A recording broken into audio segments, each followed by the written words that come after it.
Bonjour à tous et bienvenue dans cette nouvelle vidéo sur ma chaîne. Comme dit il y a quelques temps, j'allais faire une foire aux questions pour le mois d'août.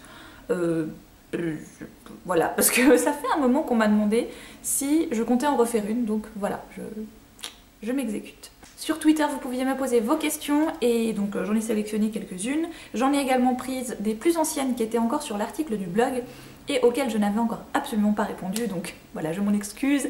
Hein, c'est un joli petit mélange de pas mal de choses en fait. Et je commence avec la première question qui est de Anéa, qui me demande quels sont les albums jeunesse qui t'ont le plus marqué étant petite. Et en fait je l'ai retrouvé et je l'ai racheté immédiatement. Donc ça c'est réédité aux éditions Lutin Poche, c'est de Rosemary Wells. Et donc c'est Max et la poule en chocolat. Voilà, et ce livre-là, je m'en souviens, mais alors comme si c'était hier, ce petit lapin qui essaye vainement de récolter le plus d'œufs possible en chocolat pour obtenir la fameuse poule. Voilà, c'est un dessin et c'est une histoire qui m'avait incroyablement marquée. Et le deuxième, je ne l'ai pas encore racheté, mais je vais le racheter prochainement parce que voilà, c'est mon album d'enfance par excellence, c'est Les Chauds Doudous. Écrit par je ne sais plus qui, édité aux éditions Interédition, si je me souviens bien. Et en fait, ce livre-là, cet album-là, j'en garde un souvenir particulier parce que quand j'étais à l'école maternelle, on avait fait une sorte de pièce de théâtre avec les parents. Et en gros, la maîtresse jouait la méchante sorcière qui avait les froids piquants. Et les parents jouaient les habitants du village avec les chauds doudous.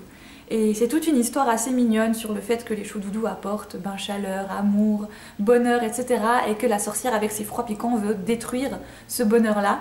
Question de la part d'Estelle, tu es une grande timide, mais lors des meet-up, comment réussis-tu à vaincre ta timidité? Je pense que c'est le fait d'être entourée de gens qui sont quand même plus ou moins comme nous. Alors chacun a ses personnalités, ça c'est sûr. Tout le monde a son vécu, enfin ça je ne dis absolument pas le contraire. Mais le fait qu'on soit réunis autour d'une même passion comme le livre par exemple, je pense que ça permet de désamorcer un petit peu le côté timide, le côté des premières rencontres. Je pense que c'est ça, c'est le fait d'être entouré de gens qui ont la même passion que vous, ça aide énormément à sortir de sa petite carapace. C'est pas comme quand vous devez faire un exposé devant la classe avec des gens avec qui vous entendez peut-être pas forcément, sur un sujet que vous maîtrisez peut-être pas non plus. C'est vraiment la grosse différence pour moi. Là on est réunis entre nous, où voilà, chacun vient avec son petit conseil, on parle bouquin, qu'est-ce que tu lis en ce moment. Ça permet tout de suite de poser un peu, de faire redescendre la pression du meet-up, mine de rien. Ce mot m'hallucine toujours parce que voilà, pour moi c'est plus une rencontre entre passionnés que des gens qui viennent me voir. Donc je pense que ça aide énormément. Voilà. Et petit à petit, le fait d'avoir fait des vidéos a aussi fait en sorte que ma timidité naturelle dans le quotidien est descendue. Et aujourd'hui, je suis beaucoup plus confiante grâce à ça, grâce à vous. Et voilà, du coup, je pense que ça se ressent également. Question de Natacha, dans quel ordre sont rangés les livres dans ta bibliothèque par catégorie, titre, auteur? Alors ma bibliothèque est rangée, donc vous aviez peut-être pu le voir dans le Bookshelf Tour de l'année passée, d'ailleurs je vais en refaire un en automne, normalement comme chaque année. Donc en général je classe mes livres par maison d'édition. J'ai une pochothèque, donc je laisse les poches ensemble et je laisse les grands formats ensemble. Ensuite tout est rangé par ordre alphabétique de maison d'édition et dans la maison d'édition je range par ordre alphabétique d'auteur. Voilà. J'ai juste séparé les beaux livres et les bandes dessinées sont toujours tout en bas de mes bibliothèques, ça évite à la planche de la Billy de faire comme ça au bout d'un moment. Et tous les poches sont ensemble et tous les grands formats sont ensemble. Voilà. Comme il y a une nouvelle bibliothèque qui va arriver prochainement, ça va réaménager un petit peu l'endroit. Donc bon, voilà, je pense que je vous montrerai ça dans le Bookshelf Tour qui arrivera cet automne. Alors, Porudinali me demande, quand tu n'aimes pas un livre, est-ce que tu t'obliges à le terminer ou ça ne te dérange pas de ne jamais le finir? Alors ça ne me dérange pas de ne jamais le finir, j'ai tellement de livres où je me dis, j'ai envie de les lire, j'ai envie de connaître tellement de choses, de découvrir tellement d'univers, que ma foi, si je croche pas sur l'un d'eux, je vais pas me forcer à continuer. Pour moi, si au bout de 150, 200 pages, et des fois je suis gentille, si je croche pas, je vais me dire bon, c'est pas grave, laisse tomber, c'est... Des fois je le sens pas sur le moment, et donc du coup je me dis c'est un livre qui n'est pas arrivé au bon moment, je vais le reposer, je le reprendrai une prochaine fois.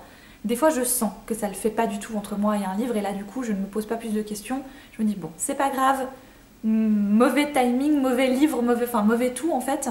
C'est pas que le livre en lui-même est mauvais, c'est que pour moi ça ne fonctionne pas. Voilà, c'est personnel, hein, un rapport que vous avez entre un livre et vous, c'est assez personnel finalement. Donc ma foi, je le laisse tomber, je le donne à quelqu'un. Habituellement les livres que je ne veux plus relire ou que je ne souhaite pas garder ou que je n'ai pas réussi à lire, vont directement chez Emmaüs. Question de Delphine. Lequel de ces 3 hommes Disney épouserais-tu entre Shang, Aladdin et Peter Pan? Peter Pan sans hésiter, éternel enfant, il est roux en plus.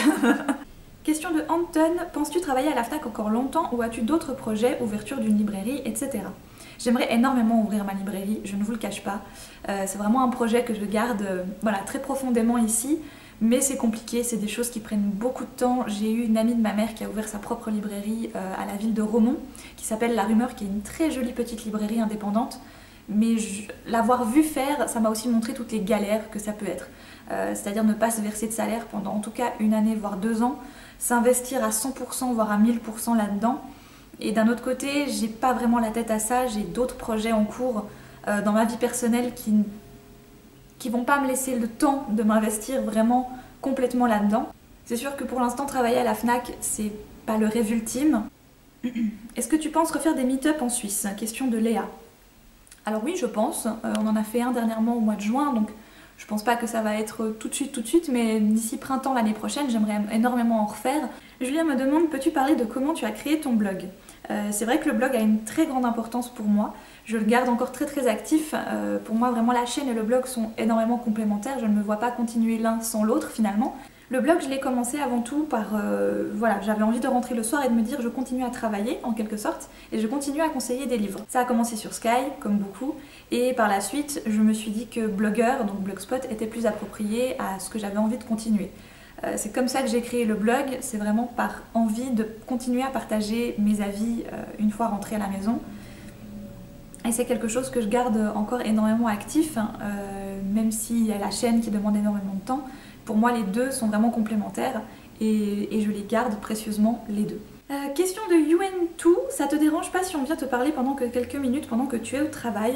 Alors non, quelques minutes ça ne me dérange pas. C'est vrai que je suis au travail, donc forcément je suis pas là pour discuter, on peut dire, je suis là pour conseiller des livres habituellement, mais voilà, ma mère passe régulièrement au travail pour papoter 2-3 minutes avec moi, donc vraiment pas de soucis, ça me fait toujours plaisir d'ailleurs de vous voir parce que c'est toujours une rencontre assez, comment dire, je pense que vous êtes client à la base et donc je suis en mode libraire, et ensuite quand on me dit au fait je te suis sur YouTube, ça m'interpelle toujours un petit peu, je fais ah ok, c'est toujours bizarre en fait d'avoir vraiment les deux univers qui se confrontent. Mais non, sans problème, on peut venir me voir au travail et papoter 2-3 minutes, il n'y a aucun souci. Alors, Jeanne-Lyre m'a posé plusieurs questions. L'endroit que tu aimerais visiter. Donc, le prochain endroit que j'ai vraiment envie de visiter, c'est l'Écosse. Mes parents viennent de rentrer, donc forcément, ils m'ont vendu du rêve. Ton premier animal de compagnie, j'ai eu une chienne à l'âge de 6 ans qui est morte il y a 4 ans maintenant. Je la regrette tous les jours. C'était ma chienne Guinness. C'était une bouvier croisée avec on ne sait pas trop quoi, mais c'était une chienne adorable. Et aussi, est-ce que tu vas venir à Montreuil? Alors ça, j'aimerais énormément pouvoir revenir à Montreuil cette année, malheureusement ce n'est absolument pas possible. Tout simplement parce que le week-end de Montreuil tombe pile sur la Saint-Nicolas. Et la Saint-Nicolas, c'est une fête terriblement importante pour la ville de Fribourg. Et donc les magasins sont ouverts un petit peu plus longtemps, les équipes au complet sont mobilisées comme un jour de Noël presque. Donc non, c'est juste impossible que je puisse me déplacer ce week-end-là. Mais tant pis, ce sera pour une prochaine fois. Ensuite, pour les questions sur le blog, est-ce qu'on peut discuter par mail avec toi en utilisant le mail que tu nous indiques dans la barre d'infos de tes vidéos? Oui, absolument. Tout passe par cette adresse mail là, je fais un tri ensuite dans la boîte mail, mais tout le monde peut m'écrire et je réponds avec beaucoup de plaisir. C'est juste que des fois ça prend un peu de temps, mais je réponds sans problème. Alors Camille me demande si le métier de libraire possède vraiment une grande part commerciale, de gestion, etc. Oui, énormément. Vous devez connaître un stock. Quand on est libraire, c'est pas juste la passion de conseiller des bouquins et de ranger des livres par-ci par-là. Par exemple, un livre qui a eu énormément de succès il y a 5 ans, aujourd'hui, il y en a peut-être beaucoup moins et ça ne sert pas à grand chose d'en garder 3 pièces dans votre stock si vous le vendez beaucoup moins. Donc tout ça, c'est des contrôles de gestion, on peut dire. Mais comme c'est des choses que vous connaissez sur le bout des doigts, le livre en général, c'est vraiment quelque chose d'assez simple avec l'expérience, avec le temps, on assimile ça très facilement.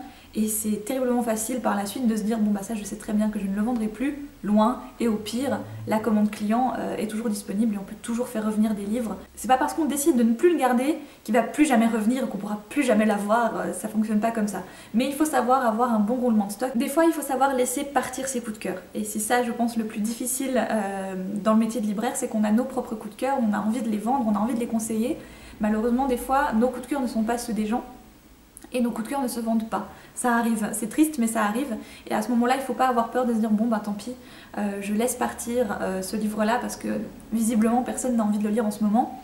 Et des fois il suffit de laisser passer quelques mois, une année, et de se dire tiens, je vais le recommander, peut-être que maintenant ça fonctionne mieux. Je fais énormément ça en été par exemple, quand les maisons d'édition réduisent fortement leur taux de production, on a beaucoup de moins de nouveautés à mettre en place, et donc forcément vos présentations stagnent un petit peu, c'est normal.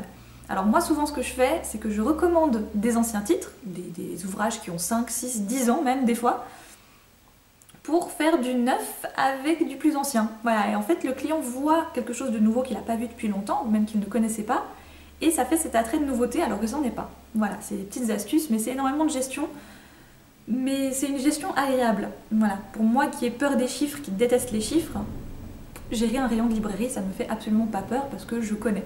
Voilà pour cette foire aux questions, j'espère que les questions et les réponses vous ont plu. J'ai sélectionné les questions qu'on m'avait rarement posées ou jamais posées dans les foires aux questions il me semble. Je vous embrasse très fort, je vous souhaite de très belles lectures et à une toute prochaine.